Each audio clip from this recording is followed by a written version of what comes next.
joined by a very special guest, okay? I'm excited to be interviewing him today. Y'all probably know him from Friend Zone. He's also an actor, but we are here today to talk about Bet on Black on Revolt TV. Dustin Ross, how are you doing today? I'm good now. You made me feel so good when you said it like that. Look, because you got a lot of accolades. I appreciate that. And I was you. like, bruh's out here doing his thing. He is inspiring Black people, encouraging us, investing in our businesses. He's doing a whole lot of Black goodness around town. So let's just talk about who you are first, and then we'll get all into Bet on Black. Okay. So you are originally from Flint, Michigan. That's right. Born and raised, and I don't play about Flint. Okay. Okay. Yes. You heard him, okay? Michigander is what they call them. Okay, well, I was born in Kalamazoo. Look. West Side, K-Zoo. What up, though? Okay. I was born in Kalamazoo. My dad lived in Detroit, so I'm familiar so on part. Yes. I'm here with you, okay? I'm a Midwesterner. Yes. So tell us, because we all are familiar with the whole water crisis in Flint. What have you been doing to support the people there and encourage them and uplift their spirits so that they can continue to move forward with their lives? For sure. First of all, it hurts my feelings so bad because the city has such a stain on it with that whole story and that whole situation. And it's really unfortunate because Flint has so many great things to talk about before that water crisis happened. I grew up in a thriving middle-class economy. Black people were working in Flint, blue ribbon public schools. It was a good place to raise a family and a good place to live. Absolutely. So now that this is, can I cuss on this show? Absolutely. Okay, you so can now say that this shit fuck is you going, want to say, look. Finally. So now that this shit is going on, it really it makes me upset because that's the conversation surrounding the city, and there's so many more great things happening even now. So to answer your question, I take advantage of every opportunity I have to talk about it, to bring attention to the fact that it's still going on and that the people still need help. Yes. Yep. And shout out to Little Miss Flint because she's been working for years. Because she's doing her thing. Yes. And really putting it out there. So that kind of leads me into my next question. With Little Miss Flint, she's been doing a lot of advocating for the residents of Flint who have been affected by this water crisis. Yes. What do you think about the younger generation that are coming up after us that have been helping out, not only philanthropically with the water crisis, but just in general, giving some type of support, encouragement to help those that are in need? Yeah, I think it is amazing. I think it's an incredible element to getting the work done. I love the passion and the drive that I'm never going to be the old guy that hates on the younger people. And me either. I'm never going to be him. So I welcome good energy. I welcome new voices. And the fact that they're so young and so focused, you know what I mean? I think it's exceptional. So young people like Little Miss Flint and the tons of others who are really getting that work done in Flint, they deserve all the flowers and praise. Yes. You know, because they could be doing other stuff. Shout out to y'all. Exactly. Yeah. Especially in our communities where there are a lot of lack of resources now. Yes. And everything that's going on with Flint, she could be out here just doing anything. And that's a lot when young people are already going through out of the throes of adolescence, you know what I mean? And all the other things, your body is changing. So much stuff is going on. And so for these young people to have that at the forefront of their minds, it's exceptional. Absolutely. Yeah. So let's get into your podcast. Okay. So you actually have the Friend Zone, like I said. I do. And then you also have Holding Court with Ebony K. Williams. My girl. Yes. Tell us about both of those, how you got into podcasting, because you have an awesome voice, okay? I put on these headphones and I was like, yes, come through, voice. I said the same thing about her.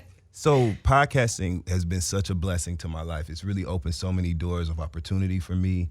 And I can't say thank you enough for the audience that we built on the Friend Zone. Myself, my co-host Fran and Asante, who both do an incredible job. Yeah, that's my heart. So we've built an incredible audience that has traveled with us from project to project, collectively and individually. And we've been doing that show for almost 8 years now. Wow. It's taken us around the world. So I'm really proud of that. And through that show and the work that we did on that show, Holding Court came into my life with Ebony K. Williams, and that show has been an incredible blessing to me and just such a powerful unit and element to my professional portfolio.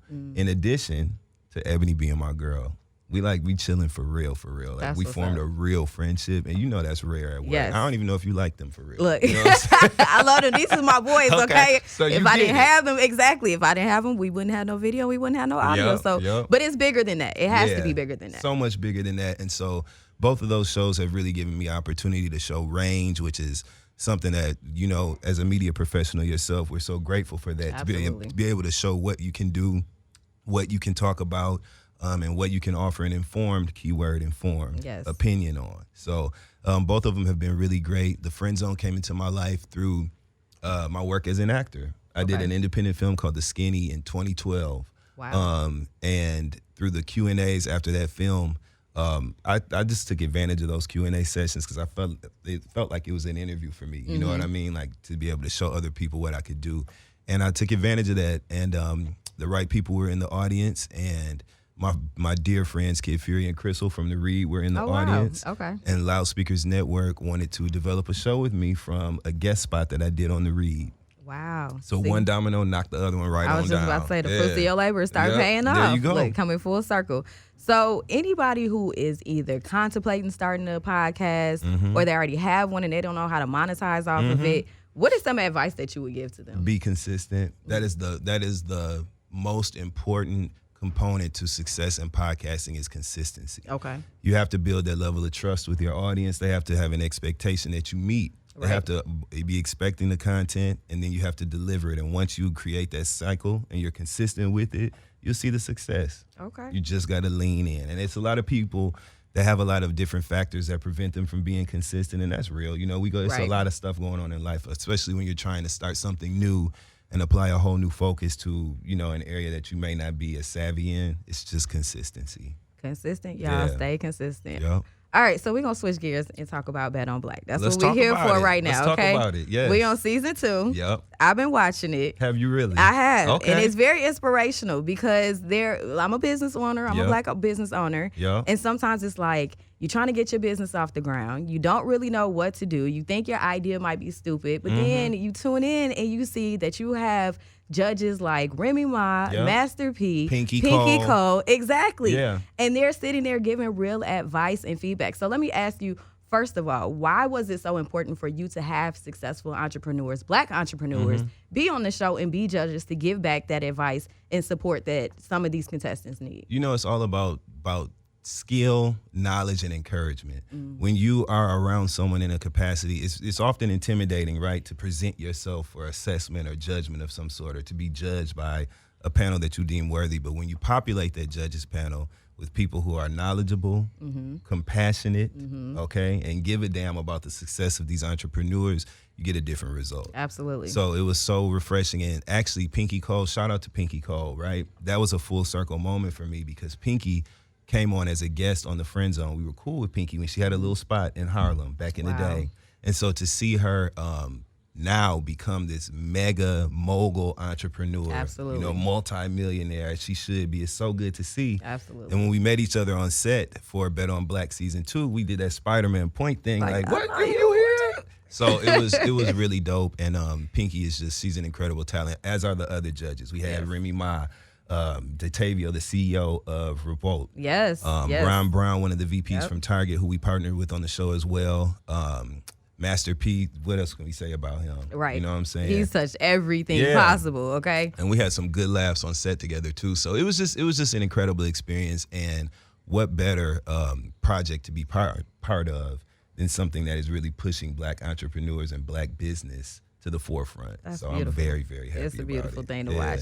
We need more of the positivity in our I community, think so, especially too. on our screens. Yeah. We see enough, and no shade to the reality shows. I love them. Yeah, I watch all Look, that. I'm a part of one too. But sometimes we need to show our kids and ourselves something in a more positive light. Absolutely. So that that doesn't mean boring. I didn't mean to cut you No, off. you But good. that doesn't mean boring. Just people kind of confuse and conflate the two as far as things not being centered and focused on conflict with them being boring. And it's just not the truth. Right. You know? That part. Yeah. So we are talking about Bet on Black, and I was watching the episode with Poe Up. Okay. And so I what was a smart like, game, right? Yes, it was an awesome game. So can you explain to our viewers what Poe Up is about, and then also tell them about some other of your favorite or memorable contestants that came on the show? Absolutely. Poe Up is a very smart card game that's based on knowledge of the HBCU experience, which is something that tons of people have, thank God. Aren't you glad we were able to say that? Yes, thank God. Okay. But it's a card game, trivia game based on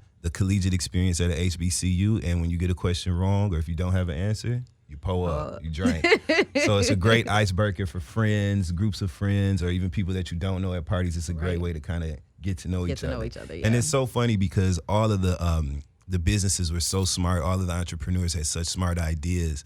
And the ones that stood out the most to me are the ones I can't even use. Wow. IGL press-on nails. What I'm gonna do with them nails? Yeah. You know what I'm saying? But it was smart. It was. And very if you much wear so. nails, whoever you are, Look, if you wear nails, and it you helped better me get save you some money. Yeah. So see, you get and it. you can reuse them. Yeah. Because look, I go to the nail salon now. I'm paying almost $200 to get my nails, my toes, and my eyebrows done. Okay. Go ahead and buy some press-on nails. Yeah. You can use them babies and get them for like $30 and reuse them as often as you need Often to. as you can drop them off. You ain't even got to be at the nail This shop. is what Just I'm go saying. Throw your nails on Here the you thing go. and come back. You know what I'm saying? So it was just really smart. There was a guy who had a dog cafe called Dog and Whistle, which was so smart. He was recycling food from restaurants and making dog food out of it. Wow. Brilliant. The dogs, you should have seen the dogs running up to the little pup cafe and they come up there and they eat. That's It's cute. like going to a restaurant Right. for a dog. It was so dope. So there was just so many really fresh, out of the box ideas that we were able to highlight and kind of give stage to with this show. And that was a big part of me agreeing to participate in it. Okay. Because I thought it was well intentioned. I thought it was purposeful. And it was something that I wanted to be a part of. So I'm just really grateful to be hosting season 2. It's been a really good time for me, a great experience. I'm very happy and excited for you and to continue to support you. Thank you. So if someone wants to be a contestant on the show, what does that process look like? You know, I actually was not a part of the contestant selection process, but I do know that people submitted for the show. Revolt and other networks as well always have tons of casting calls that go out on their social media. Got it. And other places where that sort of content lives. And they just put out their cast of the net and people jumped in it, okay? There are so many black entrepreneurs who just need the support, just need the funding, That's just the need problem. the exposure. Exactly. They have the idea, they have the product, and they're on their path. So it's just been great to be a part of that. We often talk about supporting black businesses and putting your dollar behind black business, but sometimes you don't even know where the hell to find them, right? You know? And so this was a great way to kind of house some of the better ideas, I shouldn't say better, but some of the best ideas in one place, and then present them to the world. Maybe you should come up with a black-owned business directory. Maybe. I mean, it is the holiday season. We want to support black-owned businesses. Black Pages, not the yellow pages. There you pages. go. Black Pages. Black okay. Pages. Just go, boop, blackpages.com. Okay. Y'all heard it first. Okay. All right. We on the same page. So speaking of which, what kind of influence do you think Bet on Black has had on the culture and community overall? It's doing exactly what it's supposed to do because it's causing so much conversation.